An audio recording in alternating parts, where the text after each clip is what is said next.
اور ایک دوسرے کے دشمن ایک دوسرے کو برداشت نہیں کر سکتے، خدا کے کام خدا والوں کی نقلیں مارتے ہو، اور حال یہ ہے کہ وہ تو ایک دوسرے کے لیے رحم دل ہیں اور محض دین کے دشمن کے لیے سخت ہیں۔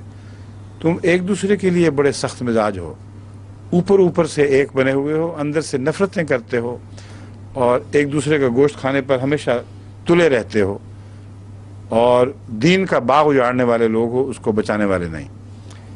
اس مضمون میں ایک حدیث بھی ملتی ہے۔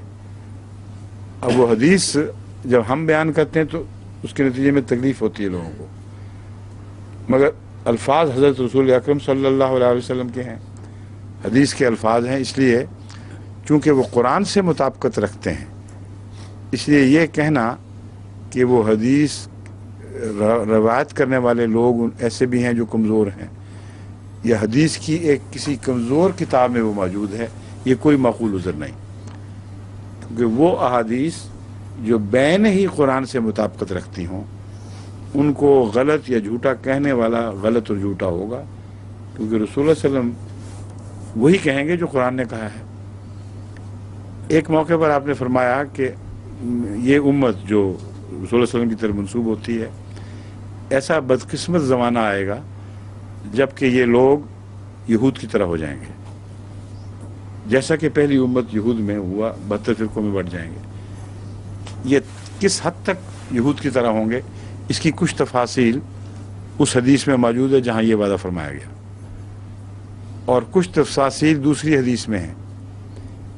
ایک حدیث میں آتا ہے کہ وہ زمانہ جس میں امت میں اختلافات پھیلیں گے، ایک دوسرے سے مخالف ہوں گے، ہر ایک اپنی ڈگر پر چل پڑے گا، لوگ عامت الناس گھبرا کر، یہ فضا کا زمانہ رسول اللہ صلی اللہ علیہ وسلم نے فرمایا ہے، اختلافات کا زمانہ اور گھبراہٹ بھی ہوگی ساتھ، لوگ علماء کے پاس جائیں گے کہ ان سے ہدایت مانگیں کہ آخر اس صورتحال میں ہمیں کیا کرنا چاہیے۔ تو رسول اللہ صلی اللہ علیہ وسلم کے الفاظ ہیں فَإِذَا هُمْ قِرَدَةٌ وَخَنَازِيرٌ، کیا دیکھیں گے کہ وہاں تو سور، بندر اور سور بیٹھے ہوئے ہیں، علماء ہے ہی نہیں۔ اب یہ جو تعجب ہے، اذا ہم تعجب کا ہے، او ہو دیکھو یہ کیا ہو گیا، وہاں تو علماء نہیں، بندر اور سور بیٹھے ہوئے ہیں۔ اب یہ جو حدیث ہے اس آیت کے ساتھ ملا کر پڑھیں تو دیکھیں کتنا کامل مضمون ابھرتا ہے۔ یہ کسی زمانے میں ضرور ہونا ہے، قرآن نے یہود کے مطابق کے تعلق میں بیان کر دیا ہے، لازماً ہوا ہے، اور وہ ساری صفات ان میں پائی گئیں۔ آئندہ زمانے میں کسی میں لازماً ہونا ہے، کیونکہ اسی آیت پر مبنی رسول اللہ علیہ وسلم کا پیغام ہے آئندہ کے لیے کہ خطروں سے بچے رہنا، یہ ہونے والا ہے واقعہ۔ پھر اب سوال یہ ہو گیا ہے کہ نہیں ہوا، صرف یہ بحث رہ جاتی ہے۔ اس لیے ہم جب کہتے ہیں کہ دیکھو بچ کے رہو، کیا کر رہے ہو، کہتے ہیں نہیں یہ ابھی نہیں ہوا، آئندہ ہونا ہے، تو پھر تم کس امید پر کوشش کر رہے ہو کہ مسلمانوں کو بد حال سے بچا لو؟ کیونکہ اگر یہ حال آنے والا ہے تو اللہ ہی رحم کرے۔ اگر موجودہ حالت ابھی امن کی حالت ہے، ابھی تم لوگ شریف علماء ہو، تو جب وہ بدبخت زمانہ آئے گا، جب ایسے علماء تمہارے نزدیک پیدا ہوں گے، انکار تو کر ہی نہیں سکتے تم، قرآن بیان کا ہے، رسول اللہ صلی اللہ علیہ وسلم اس کی تائید میں پیشگوئی کر رہے ہیں، اس وقت امت کا کیا حال ہوگا؟ تو تمہاری کوششوں کا یہ انجام ہے، جو حرکتیں تم کر رہے ہو تم وہ نہ صحیح، مگر اس کے نتیجے میں یہ نسلیں تمہاری آنے والی ہیں، اس کو پیش نظر رکھ لو۔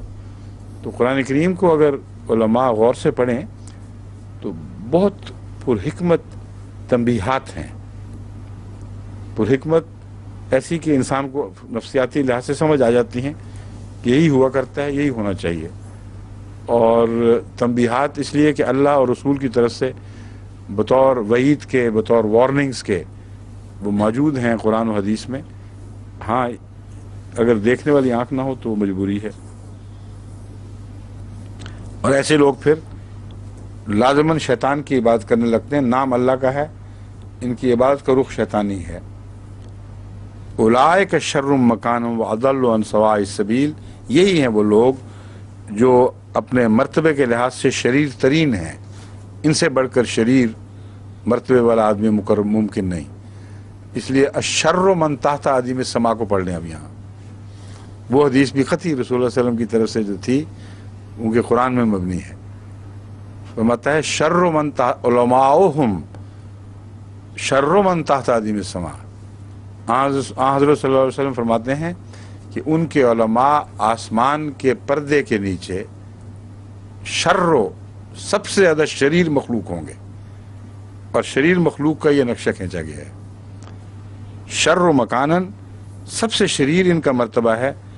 اور انصاف کی راہ سے سوائے سبیل سے دراصل معنی ہے انصاف کی راہ, توازن کی راہ, عدل کی راہ, اس سے یہ دور ترین ہوں گے, انصاف کے قریب تک نہیں پھٹکیں گے. وَإِذَا جَاءُوكُمْ قَالُوا آمَنَّا. اب منافقین کا ذکر دوبارہ شروع ہو گیا ہے. پہلے بھی آ رہا تھا مل جملہ جلا, کہیں منافقین کہیں کافروں کا ذکر. تو اب اللہ تعالیٰ فرماتا ہے وَإِذَا جَاءُوكُمْ قَالُوا آمَنَّا. منافقین جو جب تمہارے پاس آتے ہیں تو کہتے ہیں ہم ایمان لے آئے. وَقَدْ دَخَلُوا بِالْكُفْرِ وَهُمْ قَدْ خَرَجُوا بِهِ. اور وہ کفر ہی سے نکلے تھے, کفر ہی میں داخل ہوئے اور کفر ہی سے پھوٹے تھے. تمہارے اندر ان کا آنا ایک فرضی بات ہے. بنیادی طور پر یہ منافق کافر ہیں. دخلوا بالکفر, جب وہ کہتے ہیں کہ ہم ایمان لائے, یہ بہت ہی فصیح و بلیغ کلام ہے. تو یہ فرمایا دخلوا بالکفر, کیونکہ ایمان نہیں لاتے تو ایک ایمان کا دعویٰ کرنے والے جب جھوٹا دعویٰ کرتا ہے تو وہ اور بھی پکا کافر ہو جاتا ہے. تو وہ کہتے ہیں ہم ایمان لے آئے, حالانکہ اسی فعل کی وجہ سے وہ کفر میں داخل ہو گئے. وَقَدْ خَرَجُوا مِنَ الْكُفْرِ, کفر ہی سے نکلے تھے. اب یہ جو آیت کی تفصیل ہے بین ہی یہی حدیث میں بھی موجود ہے. اب کس کس بات کا انکار کریں گے؟ یہ منہم تعود الفتنۃ, وہ کیا ہے الفاظ؟ منہم تخرج الفتنۃ وفیہم تعود. منہم تخرج الفتنۃ وفیہم تعود, انہی سے فتنے پھوٹیں گے, انہی میں لوٹ جائیں گے. تو یہ شریر جہاں سے نکلے تھے وہیں واپس چلے جاتے ہیں. کفر ہی سے نکلے تھے, کفر ہی میں واپس لوٹ جاتے ہیں. یہی مضمون ایک اور رنگ میں حضرت صلی اللہ علیہ وآلہ وسلم نے ان تنبیہات میں فرمایا جن کا میں ذکر کر چکا ہوں. منہم تخرج الفتنہ تو ہے, تخرج ہے, ہاں یہ لفظ ہے, تبھی مجھے تسلی نہیں ہو رہی تھی. من عندہم تخرج الفتنۃ وفیہم تعود, یہ الفاظ ہیں. انہی میں سے فتنے پھوٹیں گے, تخرج الفتنۃ وفیہم تعود, اور انہی میں لوٹ جائیں گے.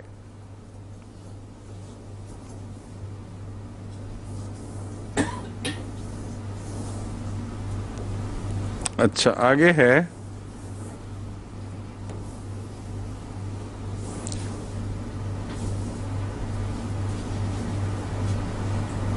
اس سے اوپر ہے انسوائے سبیل کے بعد آئے گا نا یہ, ٹھیک ہے. خرجوا بہ واللہ عالم بما کانوا یکتمون, اور وہ چیزیں جو وہ چھپاتے ہیں ان کو اللہ سب سے زیادہ جانتا ہے, یعنی ان سے بھی زیادہ جانتا ہے. جو چھپائے ہوئے ہیں ان کی حقیقت کو اللہ سب سے زیادہ جانتا ہے.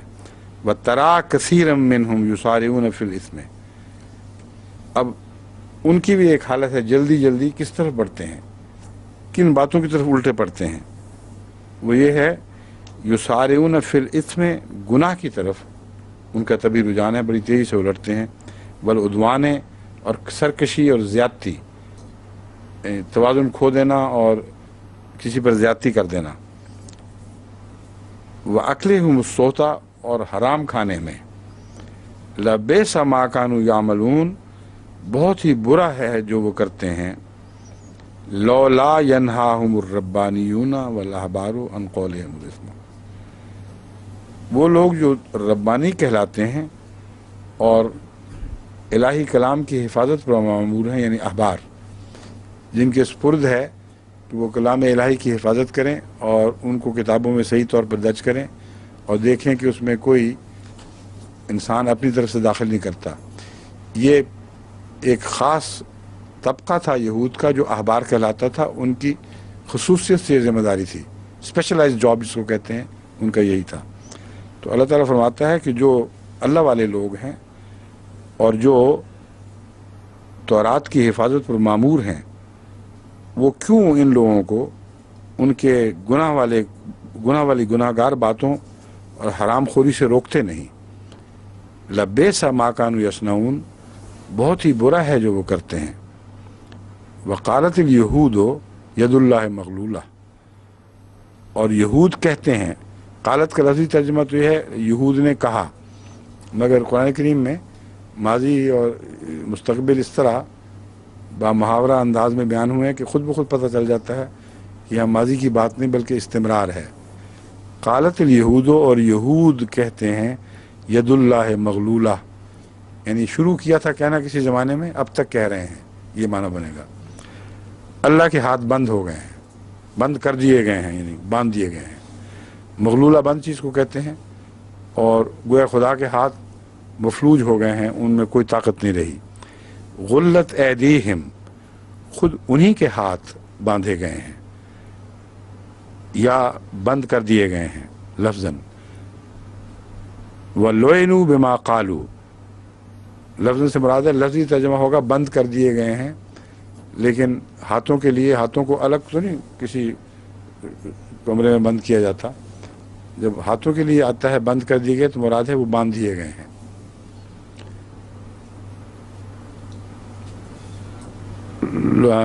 غلت ایدیہم وَلُعِنُوا بِمَا قَالُوا، اور جو کچھ انہوں نے کہا یا کہتے ہیں اس کے نتیجے میں ان پر لعنت ڈالی گئی ہے۔ بل یداہ مبسوطتان، جبکہ حال یہ ہے، حقیقت یہ ہے کہ اللہ کے دونوں ہاتھ کھلے ہیں۔ ينفق کیف یشاء، یہاں اللہ کے دونوں ہاتھ سے کیا مراد ہے؟ ویسے تو ہاتھ اللہ کے نہیں ہیں، آپ سب کو ظاہر بات ہے، کیوں جی اشرف صاحب، پھر دونوں ہاتھوں سے کیا مراد ہے؟ ہاتھ تو دو ہی ہوتے ہیں نا انسان کے۔ اچھا، تو اس لیے جزاک اللہ۔ اور کوئی آپ؟ عطا کرنے کے دونوں ہاتھ سے کیا مراد ہے؟ خیر اور شر، تقدیر خیر و شر، جزاک اللہ، بالکل ٹھیک ہے۔ خدا کی تقدیر خیر و شر مراد ہے۔ اللہ دے بھی سکتا ہے، لے بھی سکتا ہے، جسے چاہے عطا کرے، جس سے چاہے چھین لے، ٹھیک ہے؟ یہ نہیں کہا تھا، یہ فرد نے کہا، آپ نے نہیں کہا۔ مطلب یہی تو میرا، ہاں مطلب ٹھیک ہے، مطلب ٹھیک ہے۔ اچھا جی، بل یداہ مبسوطتان ينفق کیف یشاء، وہ جس طرح چاہتا ہے خرچ کرتا ہے۔ وَلَيَزِيدَنَّ كَثِيرًا مِّنْهُمْ مَا أُنزِلَ إِلَيْكَ مِن رَّبِّكَ طُغْيَانًا وَكُفْرًا، لیکن ساتھ ہی يَزِيدَنَّ كَثِيرًا مِّنْهُمْ مَا أُنزِلَ إِلَيْكَ مِن رَّبِّكَ طُغْيَانًا وَكُفْرًا، جو خدا کی طرف سے تجھ پر عطا کیا جا رہا ہے، تجھے عطا کیا جا رہا ہے، وہ ان کے نقصان کا موجب بن رہا ہے۔ تو اللہ کے دو ہاتھ ساتھ ساتھ کام کرتے ہوئے دکھائی دے رہے ہیں۔ ایک ہاتھ ہے بالارادہ عطا کر رہا ہے، دوسرا ہاتھ ہے جو اس عطا کے نتیجے میں لوگوں کے ظلم کی وجہ سے وہ عطا لوگوں کے لیے نقصان کا موجب بن رہی ہے۔ یعنی خدا نے خود براہ راست ان کو نقصان نہیں پہنچایا، لیکن تقدیر کام کرتی ہے جب ایک آدمی کسی عطا سے ناجائز فائدہ اٹھائے یا ناجائز استعمال کی کوشش کرے یا اعراض کر لے، اسے قبول ہی نہ کرے، تو جس نقصان میں وہ مبتلا ہوتا ہے وہ بھی تقدیر الہی ہے، اور یہ اس کی تقدیر شر ہے، ورنہ اس کی طرف سے شر کوئی نہیں پھوٹتا۔ ان معنوں میں شر اس کی طرف منسوب ہوتا ہے کہ لوگ اپنے لیے اس کی تقدیر سے فائدہ نہ اٹھا کر شر پیدا کر لیتے ہیں۔ ينفق کیف یشاء، وہ عطا فرماتا ہے جس طرح چاہتا ہے، خرچ کرتا ہے جیسے چاہتا ہے۔ وَلَيَزِيدَنَّ كَثِيرًا مِّنْهُمْ، لیکن ان میں سے اکثر ضرور بڑھ جائیں گے اس چیز کے نتیجے میں جو انزل الیک، جو تجھ پر اتاری گئی، من ربک، تیرے رب کی طرف سے۔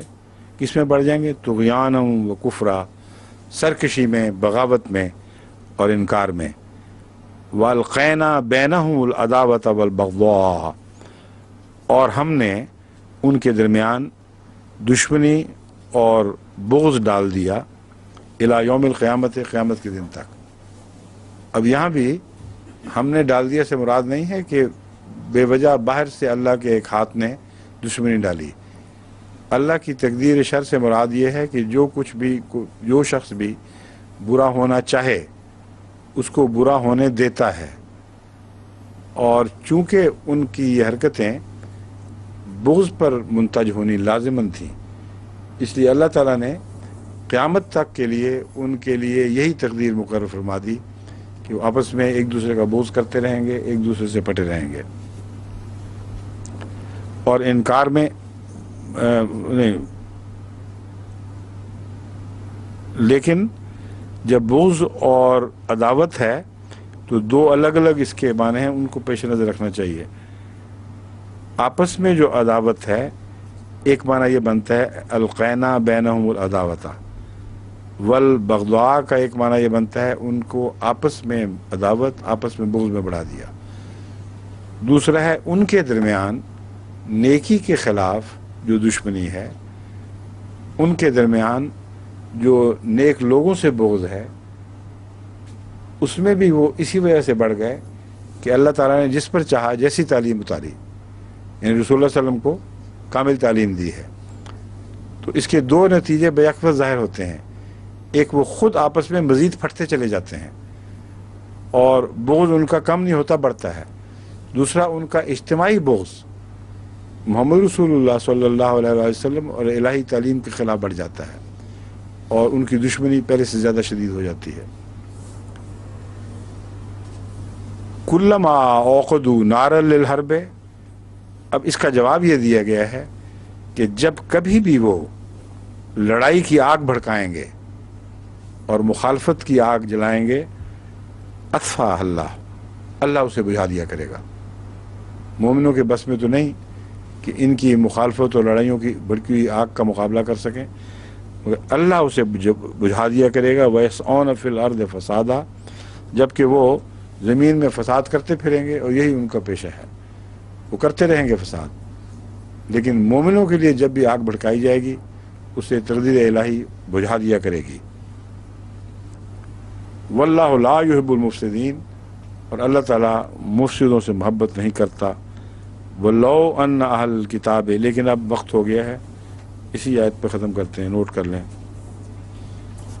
اس کے بعد تلاوت والے کتنے رکوع رہ گئے ہیں؟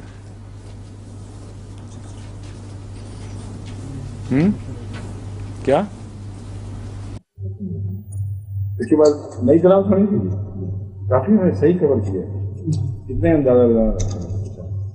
اچھا جی، السلام علیکم و رحمۃ اللہ۔ باقی پھر انشاءاللہ آئندہ ہوگا یا